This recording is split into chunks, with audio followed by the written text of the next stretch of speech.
क्या भगवान भी बीमार पड़ते हैं? क्या भगवान को भी क्वारंटाइन में रखा जाता है?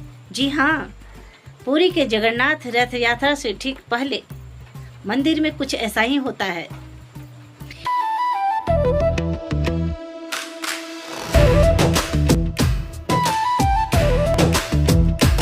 यहाँ का वैज्ञानिक कारण जानकर विज्ञान भी हैरान है। दरअसल ज्येष्ठ पूर्णिमा के दिन भगवान जगन्नाथ जी, बलभद्र और सुभद्रा जी की मूर्तियों को 108 कलश से नहलाया जाता है।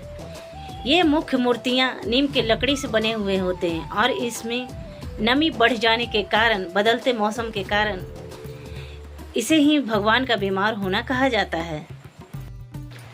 भगवान को बीमार होने के बाद 15 दिनों के लिए अनासार यानी कि एक गुप्त कमरे में रखा जाता है।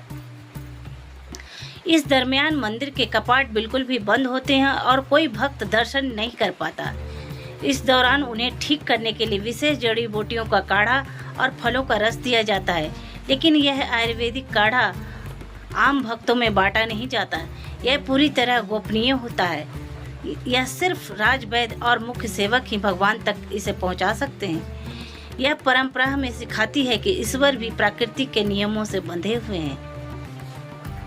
दोस्तों, 15 दिनों के बीमार रहने के बाद भगवान जगन्नाथ जब पूरी तरह से ठीक हो जाते हैं तो मंदिर के कपाट भक्तों के लिए दोबारा खोल दिए जाते हैं। इसे नव यौवन रूप का दर्शन कहते हैं, जहां भक्त भगवान के लिए तरोताजा और बिल्कुल नए रूप का दर्शन पाकर धन्य हो जाते हैं। 15 दिनों तक केवल कड़वा काढ़ा पीने के बाद भगवान को सबसे पहले अमृत रसोधारा नाम का एक मीठा विशेष पेय और स्वादिष्ट खिचड़ी का भोग लगाया जाता है।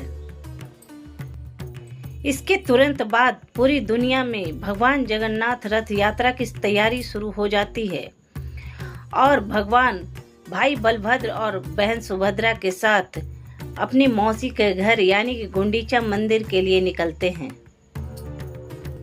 भगवान के ठीक होने की खबर सबसे पहले राजा को दी जाती है। पुरी के गजपति राजा के वैद्य ही भगवान का इलाज करते हैं और जब वे कहते हैं कि भगवान अब पूरी तरह से ठीक हैं, तभी मंदिर के कपाट जनता के लिए खोले जाते हैं। बीमारी के उठने के बाद जब भगवान रथ यात्रा पर निकलते हैं तो पुरी के राजा खुद आकर सोने की झाड़ू से भगवान के रथ के आगे सफाई करते हैं। इसे छेरा पनहरा रस्म कहते हैं।